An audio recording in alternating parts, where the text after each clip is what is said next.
Saturday. It's Plus Sports Special on PlusTvAfrica. Welcome to the show. My name is Wale Scott. Come on. It's going to be a fantastic day, and I have a lot of things to discuss. But our producer, Paul George, will put on the phone lines on the screen, so we start to take your calls like right now. Yeah.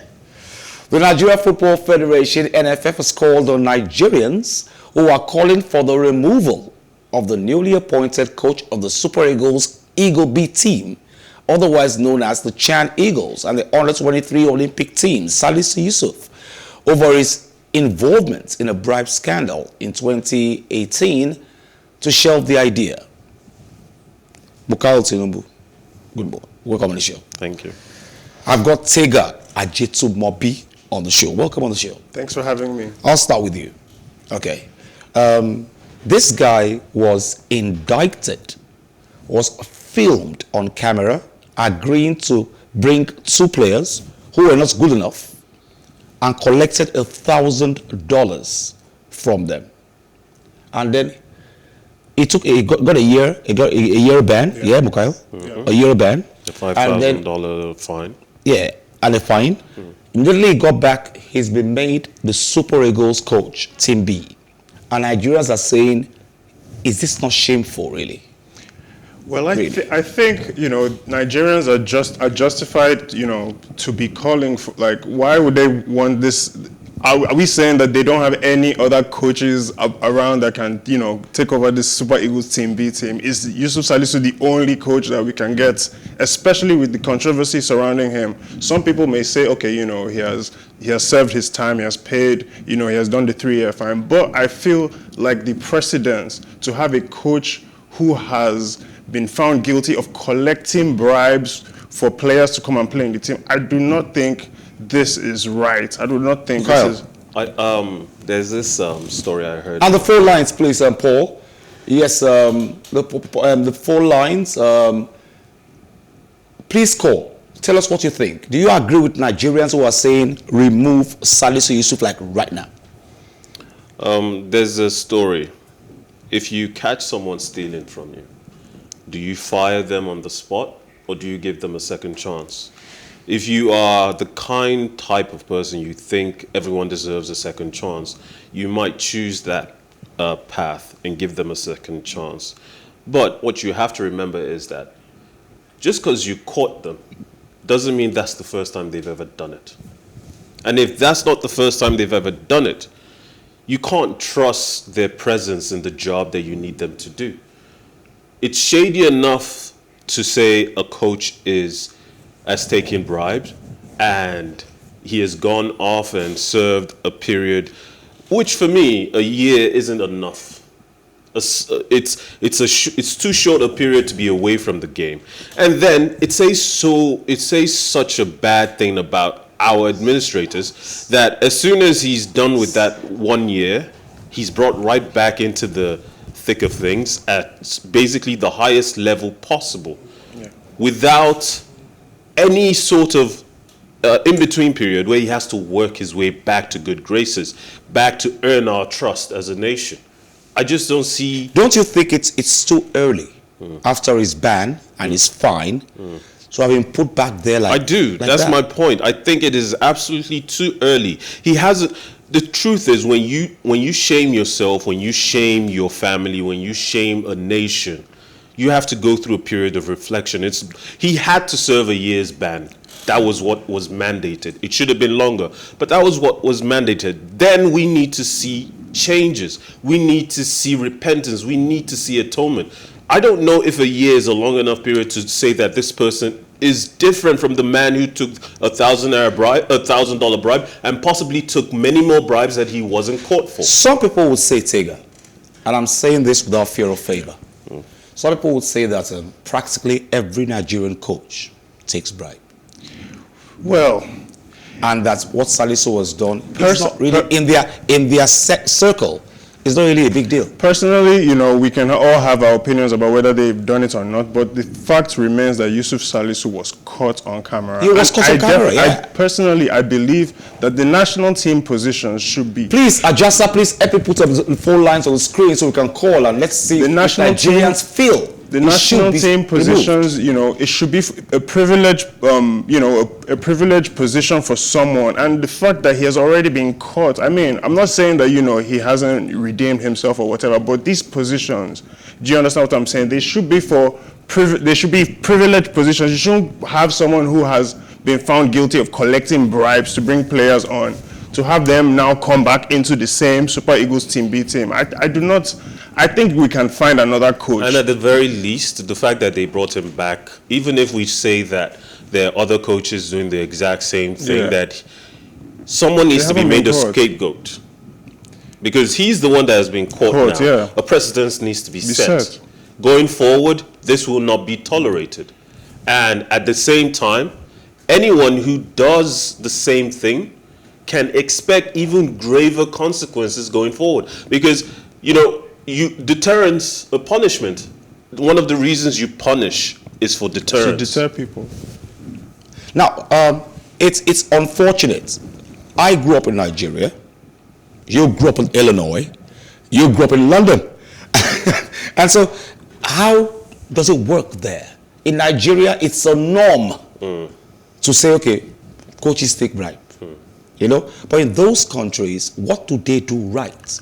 That we can say, this coach will actually play you on merits, not on how much you can give me. I think we can both So you can take the call lines, please. You can actually call and tell us what you think. Should Salisu be removed? Nigerians are calling for it. I think we can both agree that transparency is the number Yes, I one was going to say structure. If there is no structure of accountability, do you understand what I'm saying? If the coaches are not accountable to anyone, if there's no structure in place, then people would just do as they like and say, oh, Nigerians usually just collect bribes. But I genuinely believe that if there is a structured organization in place to, keep in check, and okay, these players that they're bringing in, how did they scout them? What are the parameters they're using to scout these players? Abroad, they have stats. They bring in stats. They are scouting the kids from when they're like 10, 11 in high school. They don't just appear and say, oh, we brought this player, because maybe he was born abroad, or, he's playing. Every player that is picked, the choice to pick them is defensible, because the decision-making process is collaborative. Exactly. The coaches know that there's a whole scouting department that has done research, that has provided statistics on each of these players. And at the very least, managers are constantly available at matches, watching these players, knowing that just on the recommendation of this one scout, that this player is worth taking a look at. Not that he's worth picking as an absolute starter, but that he's worth taking a look at. Due diligence is done. And we've talked in the past about how even the the head administrator of the NFF, President Amaju Pinnick, left a Nigerian match to go watch an Arsenal one. Actually, he didn't leave in Nigeria, but let me make it a little humorous at this point. There was supposed to be an under-15 championship. Nigeria was in the semi-finals, and he chose to go and watch Arsenal against Chelsea with Sunday Olise and signed him as the coach of Super Eagles that night. Come on, who does that? Only Amaju Pinnick does that. Only Amaju Pinnick does that. The structure really just has to be in place. If the structure is in place, then individuals will not be able to take advantage of this system. If we accept that power corrupts, then the only thing that can... Power has corrupt Amaju Pinnick, absolutely. But then... There's no doubt about it. Undiluted. To the point of the structure, it's about checks and balances. Exactly. And are there any checks and balances? Nobody's checking anyone. Exactly. Really. Okay.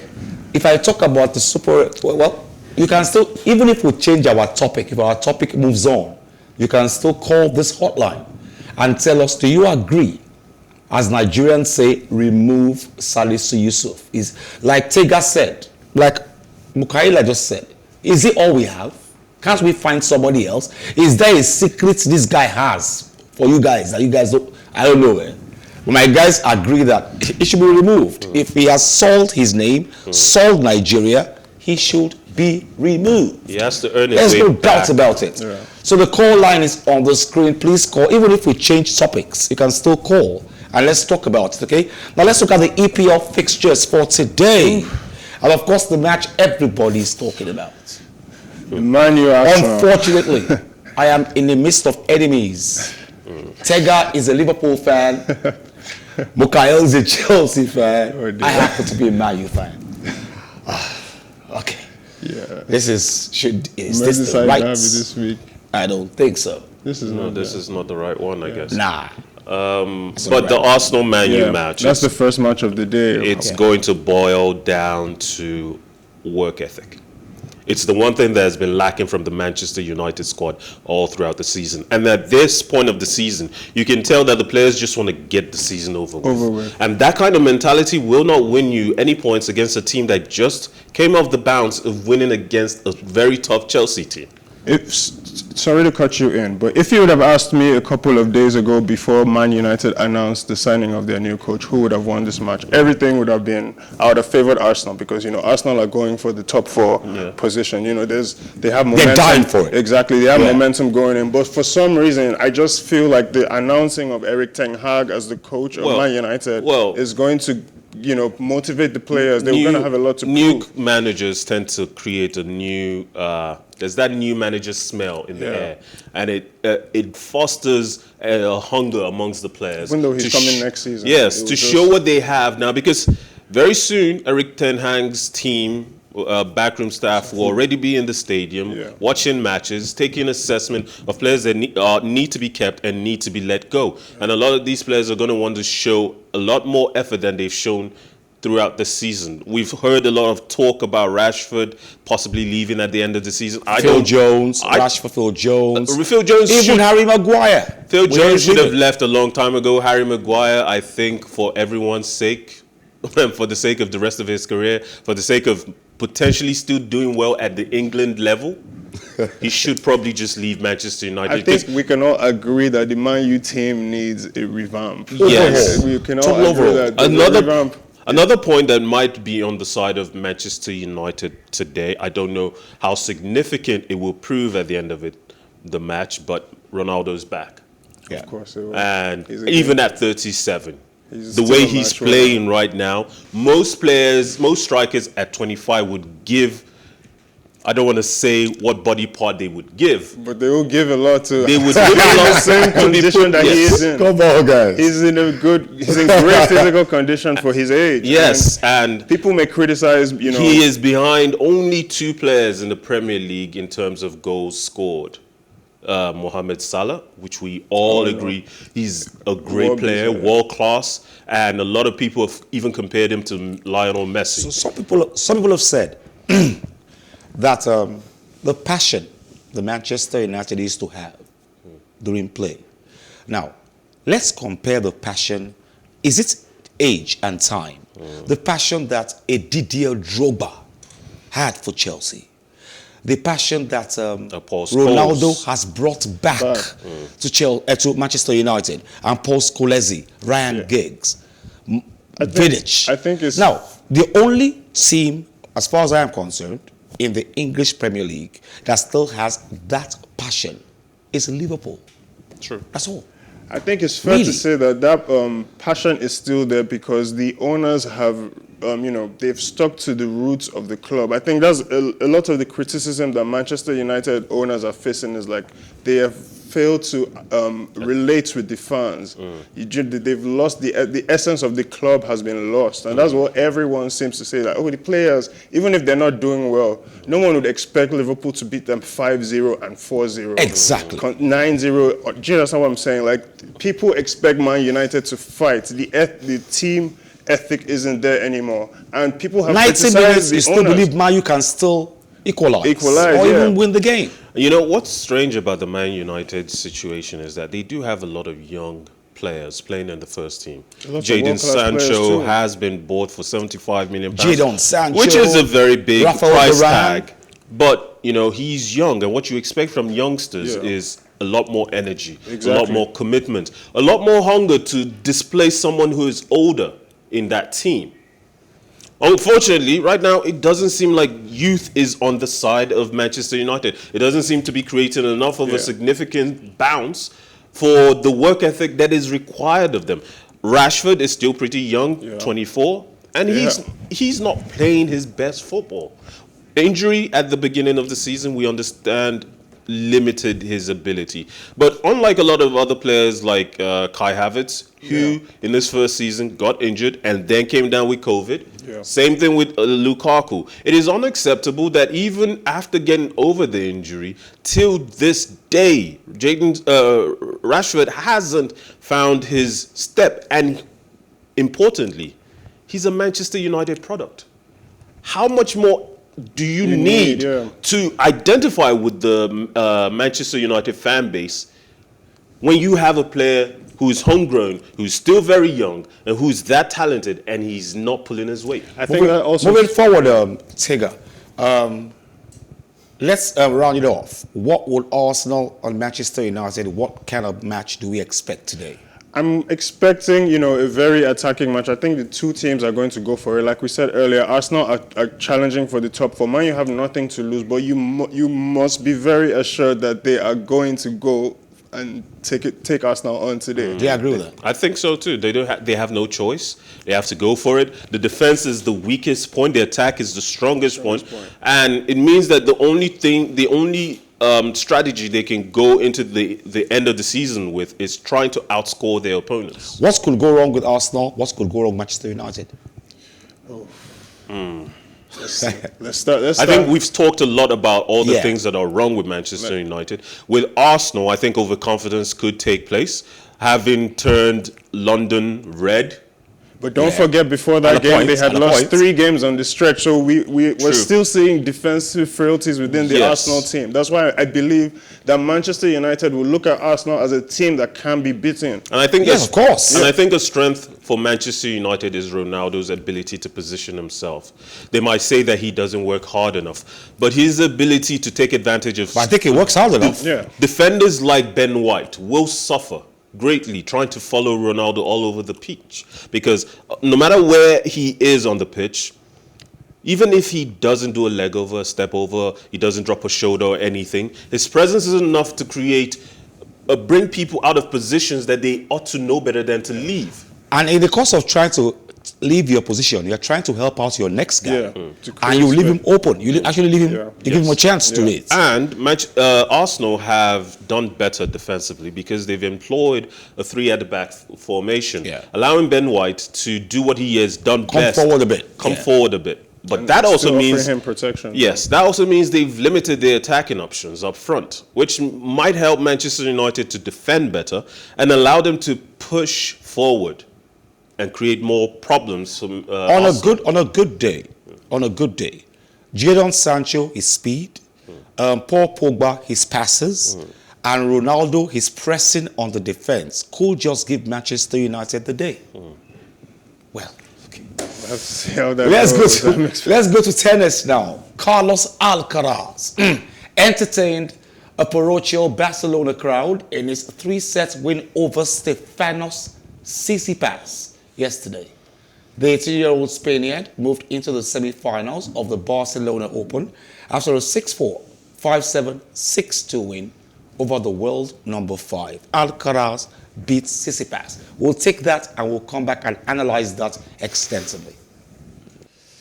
Now, I didn't see this coming. I've seen Nadal lose in the past few days. I've seen Roger Federer lose in the past few days. I've seen a lot of tennis players, tennis greats, Novak Djokovic lose. But I thought some of the greats that were expected, like Tsitsipas, and he loses to Alcaraz. I don't know much about. I didn't see that coming. I don't know much about Alcaraz, but I can definitely say for one thing, and I've said it on this show before. There's so much talent out there right now. This new generation of future greats, I will call them, they're going to make it impossible for us to have a big 3 for the next decade. Everyone is going to be gunning for every title, both the majors and the minors. All of these guys blow hot and cold like every day. Gael Monfils blows hot today, and then he blows cold tomorrow. Tsitsipas blows hot today. Alcaraz blows hot today. Medvedev blows hot. Come on. I think that foothold, that big 3, like you said, the foothold that they have are coming to a time where that era, I personally believe that era is about to come to an end. And we'll see a lot of, shocks. As much as it will promise a lot of great tennis to be watched by us, to be consumed and drooled over by us, it also means that whoever at the end of this era of the big three walks away with the most majors, most titles, will have it for longer. But this is the first time in the history of tennis that you can't call it top three and say this is them. When I was younger, it was Andre Agassi, John McEnroe, Martina Navratilova. You were sure they would win, you know. And then a few years ago, Nadal, it could be Nadal, Djokovic. It could be Roger Federer. Recently, Novak Djokovic. But now you can't picture anybody anymore. I think that brings the fun to tennis. It's not as predictable as we could have said it was before knowing exactly. However, the fact that situations like Batty deciding to retire, the possibility of the possibility of a career-ending injury coming upon one of these future great stars, and there might come a time when the likes of Tsitsipas, the likes of Rublev, hit great stride, and they separate themselves from the pack. The rest, And only experience gives you that, and these players are not experienced enough yet, because even Federer, as technically gifted as he is, that championship mentality, that ability to go into every last couple of matches, the quarters, the semis, and know that once he gets into that groove, it's going to be hard to bet against him. That needs to be learnt. Now, you mentioned Rublev, and that comes to me because at a point, don't forget the hotline is still on the screen, and we're talking about Nigerians saying Salisu Yussuf should be removed. Do you agree with that? Now, the Tennis Federation, the ATP, have said, listen, we are going to remove all Belarus and all Russian players from any game for now because of the Ukraine-Russian war. My question would be, should we let politics and wars affect sports? I'll come to you first. Yes. I do not agree with that decision that the ATP has made. You know, the Russian and Belarusian athletes, they're just citizens of the country. They're not in charge of the politics of the country. They play sports. They probably had lifelong dreams of participating in sporting tournaments. And for the ATP to say that, they're removing these athletes, I believe that they are involving politics in the sport. And when are we going to, where is the line going to be drawn with this? Do you understand what I'm saying? Where is the line going to be drawn? Are we every war we're going to remove the athletes who are? Do you understand what I'm saying? They're athletes. They don't deal in politics. All they want to do is play sports. If you want to sanction the countries, but punishing the athletes, I believe, is unfair. What do you think? Firstly, I've said this before, every act on this planet, especially in the full view of the press and the world, is a political act. One of the benefits of sports is the diplomatic value it offers relations across nations. Now, Wimbledon has just decided that no Russian or Belarusian player is going to be allowed to participate. Now, that is that is a British decision. It's not just Wimbledon. It's something that is happening at government level. And governments are always allowed to give, permit, approve, or disallow anyone from coming into their nation, even if they are coming under the guise of being athletes. And as long as the whole world, every government in the world is saying, look, this is not right, this war of aggression will not be tolerated, those things, keeping politics out of sports is impossible, because we know that even the act of administrating sports is a political one.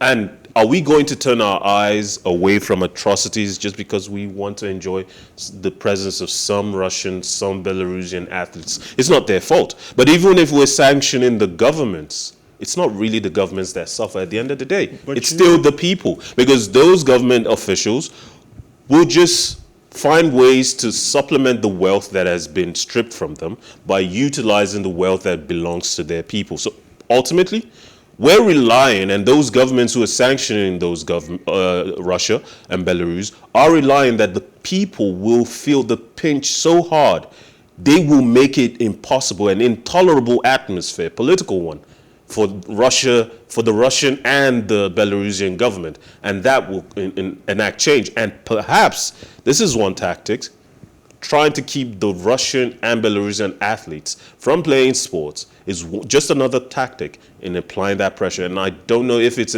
possible in this world that we live in 2022, to keep politics out of sports. Now, the question I would ask today is, where did this guy come from? From where? His name is Kalle Rovanpera. He's from Finland. And he leads after the first day of the Croatia rally on Friday. After dominating the morning stages in wet and sleepy conditions, the 21-year-old Toyota Ganzo racing driver increased his advantage in the afternoon. Who is Rovanpera? If you notice, these rallies are actually done in the midst of houses, in areas, what we call areas. Well, you know? It's not a big area, you know. It's not a big country, Croatia, and they probably want to keep the races intimate to the countryside. Even when you watch the cycling in the France, the Tour de France. Yeah. It's in a lot of places they travel through are Muddy countrysides, terrain, yeah. muddy terrains, country roads. So obviously in Europe, and in that part of Europe, they want to keep a lot of these racing, whether it's cycling, whether it's biking, whether it is behind the wheels, they want to keep it as intimate and as It rugged. adds character to the race. Yes, it does, because even in America, you know, they do the before the NASCAR became as big as it is. A lot of these rallies that they had were overnight, 24 hours, 48 hours across deserts kind of racing, and it does add a lot of character. Whoever survives it, whoever ends up at the end of it, they've gone through more than just racing. They've gone through a lot of difficulty and shown Like a lot a of war. grit. Yeah. Now, he talks too much, no doubt. He talks too much, but he fights. He can match his fights with his talk. His name is Tyson Fury. He can talk. He talks, but he can fight like he talks. And he's going up against Dillian White. I don't Massive. expect any surprises out of that. I don't know Dillian very well, but you know, the truth is, Fury seems to have gone up against every major opponent that he could have gone up against, and he's still standing. Now, the ones that are left, Usyk and Joshua.